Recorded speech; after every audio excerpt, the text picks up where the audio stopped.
आज त्यांनी पत्रकार परिषद घेऊन आपल्या अज्ञानाचं प्रदर्शन केलेलं आहे. मी जे दसरा मेळाव्यामध्ये बोललो त्यामध्ये मी एका डॉक्टरांचा उल्लेख केला होता की ते डॉक्टर बाळासाहेबांच्या वरती उपचार करत होते आणि त्या डॉक्टरांचं असं म्हणणं आहे. मग आता अनिल परब त्या डॉक्टरांच्या वरती देखील दावा टाकणार आहेत का पैशांसाठी? पण त्यांच्याकडे पैसे कमी पडले. आता ते पैसे मिळवण्यासाठी आणि गरिबांना वाटण्यासाठी त्या डॉक्टरांच्या वरती देखील अनिल परब करणार आहेत का दावा? आणि म्हणून मी आज एक निर्णय घेतला. कालपर्यंत मी थांबलो होतो. मी आज निर्णय घेतला या प्रकरणाबाबत शासनानं CBIची चौकशी करावी म्हणून मी आता पत्र देणार आहे उद्या मुख्यमंत्र्यांना सोमवारी.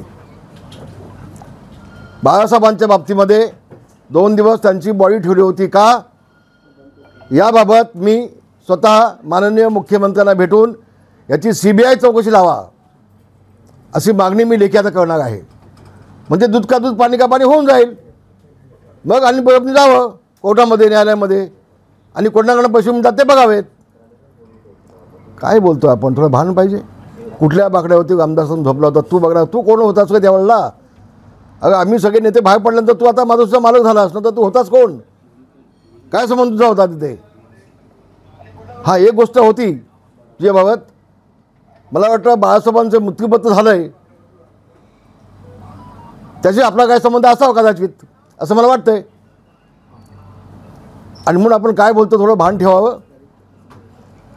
एक गोष्ट मला आपलं सांगायची आहे. अनिल परब साहेब तुम्ही वकील आहात, तुम्ही शिकलेले आहात. चंद्रग्रहणाच्या रात्री चंद्रग्रहण ज्या दिवशी होती पौर्णिमा होती त्या दिवशी रात्री 12 वाजता आपण कोळीवाड्याच्या स्मशानभूमीमध्ये एक बकरा कापलात का? कारण आपल्यासारखाच कोणती माणसं होता असं त्यांचं म्हणणं आहे. बघणाऱ्यांचं म्हणणं असं आहे की अनिल परब सारखीच व्यक्ती होती. त्यांच्यासोबत एक बिल्डर एक गाडी घेऊन आला होता. त्या गाडीतून एक बकरा घेऊन आला होता आणि 2 नंगे बाबा पूर्ण लग्न होते असे दोघांना घेऊन त्या स्मशानभूमीमध्ये आले होते.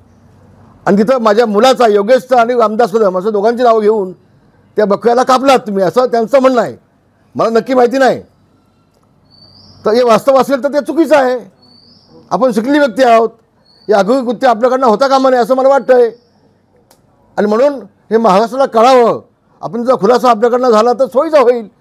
आपल्याला हा जोडून विनंती आहे कारण आपल्यासारखीच व्यक्ती कोणती होती असं बघण्याचं म्हणणं आहे.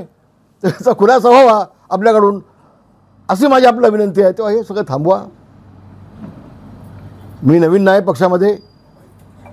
50 वर्ष मी मातोश्रीमध्ये काढलेली आहेत. तुम्ही किती वर्ष होतात मला माहिती नाही.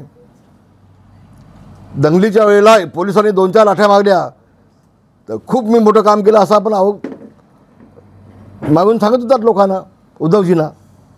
आणि माझं मत असं आहे की याबाबत उद्धवजींनी बोलावं स्वतः. मी काल पण ते सांगितलं होतं. माझं उद्धवजींना आव्हान आहे. हे चळे चपाटे चमचे बिमचे हे काय माझ्या विरोधामध्ये पत्रकार परिषद घेत आहेत? उद्धवजींना माझं आव्हान आहे आपण बोलावं. नाही तर मला नाईलाजानं ह्या सगळ्या घटनेची चौकशी लावावी लागेल. बोला. त्यांनी तुमच्यावरती वैयक्तिक आरोप केला आहे. 1993 साली तुमच्या पत्नीने जाळून घेण्याचा प्रयत्न केला की जाळण्याची नार्को टेस्ट करा असं ते म्हणतात वैयक्तिकरित्या. होय माझी तयारी आहे. उद्याही माझी तयारी आहे. आणि जर त्यातनं सिद्ध झालं नाही तर तुम्हाला काय सजा द्यायची ते पण सांगा. माझी तयारी आहे बिलकुल. त्यावेळेला माझी पत्नी 2 स्टोव होते. स्टोववरती जेवण बनवत होती खेळला. स्टोवचा खालची जे साडी असते त्या साडीला आग लागली पहिल्यांदा आणि मग फडका उडाला आणि त्यावेळेला मी वाचवलं माझ्या पत्नीला. हे हात अजून आहे साक्षीदार. हे जळलेलं माझ्या हात आहेत. माझ्या पत्नीला मी वाचवले.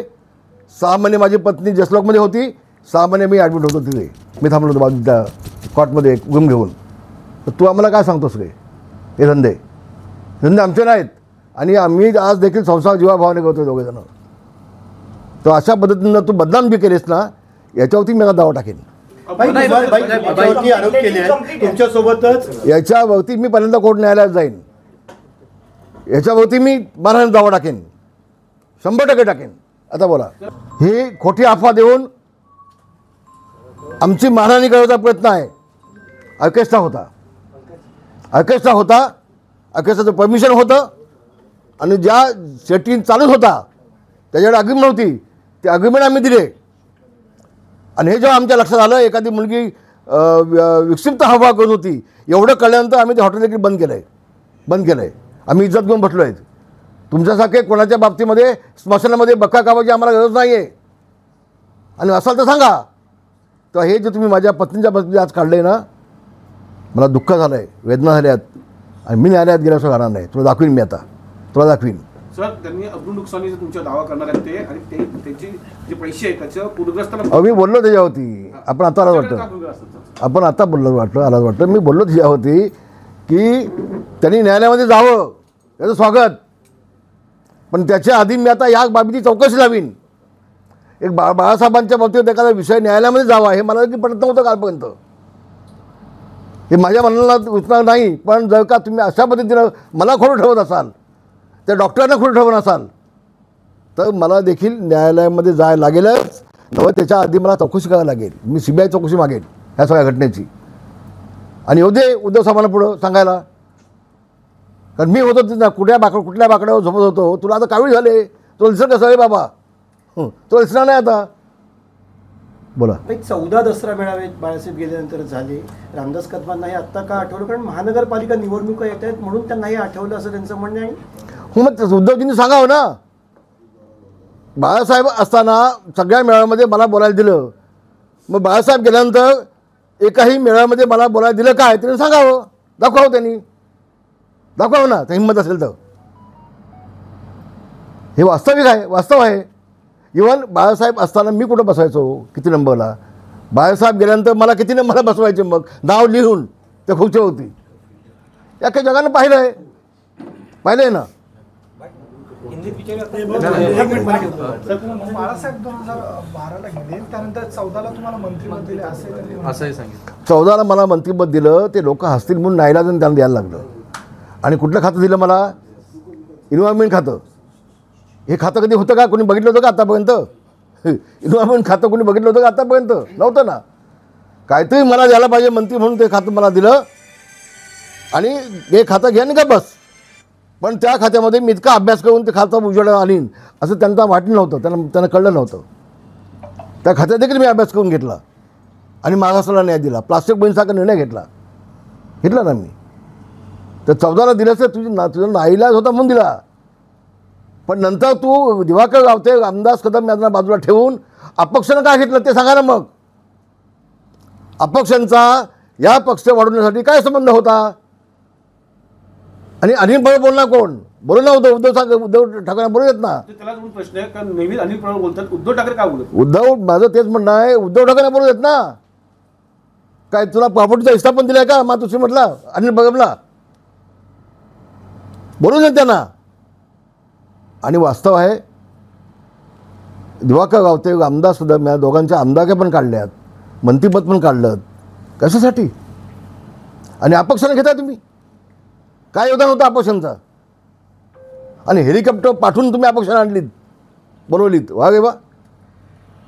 बाळासाहेब असते तर रामदास कदम साहेब असते, तर रामदास कदम, दिवाकर रावते दोघेही मंत्रिमंडळामध्ये असते. मी दाव्याने सांगतो.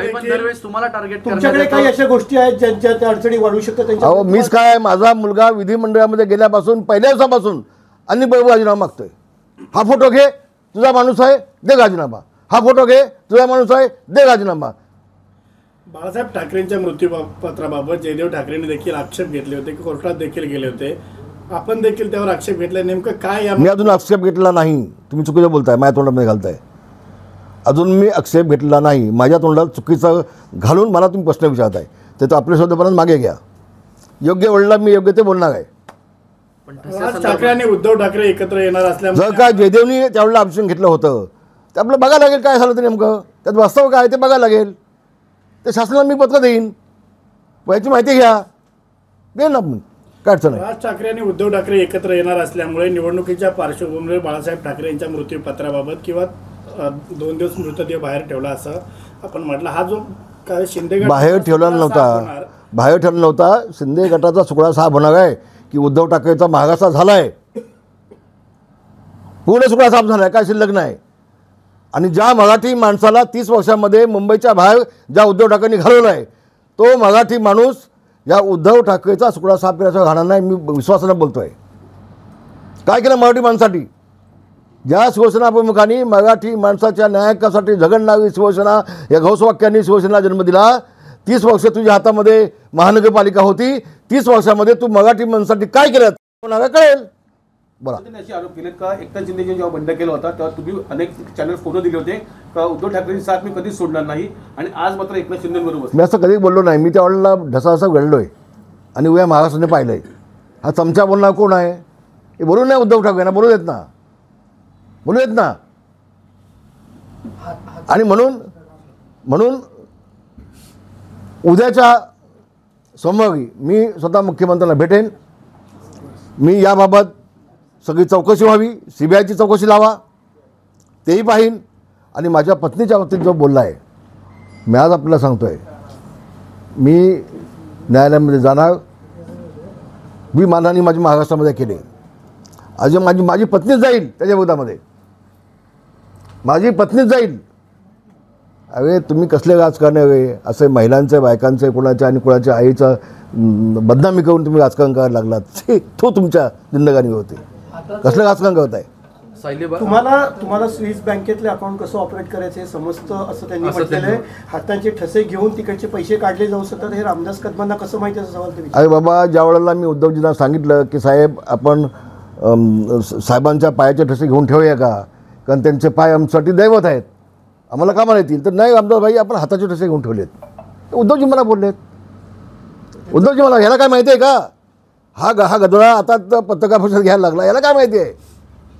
आणि म्हणून मी काल म्हटलं की दोघांची टेस्ट व्हावी, मेन टेस्ट व्हावी ना. त्यांचं तेच म्हणणं आहे, ते ठसे नव्हते, ते मोल्ड्स होते, आणि तेच मोल्ड्स वर्षावरती देखील होते, आणि स्टेडियम मध्ये देखील सारा स्टेडियम मध्ये देखील ठेवण्यात आले होते. कधी ठेवण्यात आले? मी नाही कधी पाहिले नव्हते, मी कधी पाहिलं नाही. त्यांनी बघितलं असेल एकट्याने, आम्ही नाही. असं तर चांगलं आहे, मग चांगलं आहे ना. भाई, त्यांच्याकडून असं देखील सांगण्यात आलं की मी विभाग प्रमुख होतो आणि माझ्याकडेच सगळी जबाबदारी होती. बाळासाहेब ठाकरे यांचा अरे सोड रे, तुझी कसली जबाबदारी होती? तिथं ज्यावेळेला त्यांचा निर्णय झाला 2 भावांचा की बाळासाहेबांना सकाळी घेऊन जायचं, हे मला कळलं तर मी जाऊन भांडलो त्यांच्याकडे. तू काय सांगतो जबाबदारी होते असेल ना? हा, ट्रक त्यांनी सजवला हे मला माहिती आहे, ट्रक त्यांनी सजवला हे मला 100% माहिती आहे. पण निर्णय मी बदलला गावला. पण भाई, ॲम्ब्युलन्सनी नेऊन शिवाजी पार्कला त्यांना अंत्यदर्शनासाठी ठेवायचं असं प्लॅनिंग होतं. आणि असं मी जे वास्तव आहे ते बोललो आहे. आणि त्यानंतर मी उद्धवजींच्यावरती गेलो, मातोश्री आतमध्ये मी भांडलो त्यांच्याकडे. म्हटलं साहेब आमचे आहेत आणि आम्ही गपचूप ॲम्ब्युलन्समध्ये घेऊन जाऊन देणार नाही, आम्ही ट्रकमधून साहेबांना घेऊन जाऊ. मला म्हटलं ठीक आहे, तुम्हाला जे योग्य वाटतं तुम्ही करून घ्या. हे बोललेत उद्धवजी त्यावेळेला, बोललेत. तो असं विभाग मग ना, ज्यावर रामदास आज विभाग मग काय? आज तू मातोश्रीचा मालकच झाला आहेस. तेव्हा तू विभाग मग होतास, आज तू मातोश्रीचा मालक झाला आहेस. तूच पत्रकार परिषद घेतो आहे. बोलू दे ना उद्धवजींना, बोलू देत ना. कुठले मोल्ड आहेत, काय काढलेत मोल्ड, ते एकदा मला बघेन एकदा जाऊन. चांगलं असेल तर रामदास कदम स्वागत. बाकडा शोधतोय मी असं. लवकर शोध, उशीर होईल ना आता शोधायला. अरे मातोश्रीमध्ये सोफे आहेत, ऑफिस आहे आतमध्ये, सोफा आहेत, 2 सोफे आहेत समोर आतमध्ये. एका मी काय नवीन माणूस आहे मी? पुन्हा सांगतेस तू. आता मी सोफ्याच्या ऐवजी बाकडा म्हणला असेल, आहेत ना सोफे आतमध्ये आहेत ना. बाळासाहेबांची बॉडी 2 दिवस ठेवली असा आपण जो आरोप केला, यावरती उद्धव ठाकरेंना पत्रकारांनी मी पुन्हा एकदा सांगतोय, हां, त्यावरती उद्धव ठाकरे असे म्हटलेत की मी नमक हराम आणि गद्दारांना उत्तर देत नाही. अरे आता गद्दारी बाळासाहेबांसोबत तूच केली असतील तर तू उत्तर काय देशील? मग बाळासाहेबांच्या मृतदेहासोबत जर तू गद्दारी केली असतील तर तू काय उत्तर देशील? आणि नमक हराम कोण आहे? तू किती मीठ आमच्याकडनं खाल्लं आहेस? उद्धव ठाकरेंनी किती नमक आमच्याकडनं खाल्लं आहे तो विसरला असेल. आम्ही नाही विसरलो, कारण आम्ही नमक नेऊन दिलेलं आहे. नमक हरामी तू केलेस, आम्ही काय केले सांगावं? नमक नाही घेतलं आमच्याकडून, मीठ नाही खाल्लं आमचं. उद्धव ठाकरेंनी आपण सांगितलं की शिवसेना पक्ष माझ्याच आहे, निवडणूक आयोगाला अधिकार नाही आहे चिन्ह आणि पक्ष देण्याचा. ना त्याविषयी मी आज काय बोलणार नाही, तो विषय माझा नाही. काही वर्षात पक्ष मी चालवत नाही, तो विषय माझा नाही. भाई काही वर्षांपूर्वी राज ठाकरेंनी आरोप केले होते बाळासाहेबांना चिकन सूप आणि तेलकट वडे दिले वडे दिले. अशा पद्धतीची ह्या सुद्धा खऱ्या घटना आहेत का? तुम्ही मातोश्री नाही, ते मला वाटतं थापाला आपण विचारलं तर वास्तव काय ते कळेल. मी इतका खाली कशाला जाऊ, इतकं खाली मी जाणार नाही.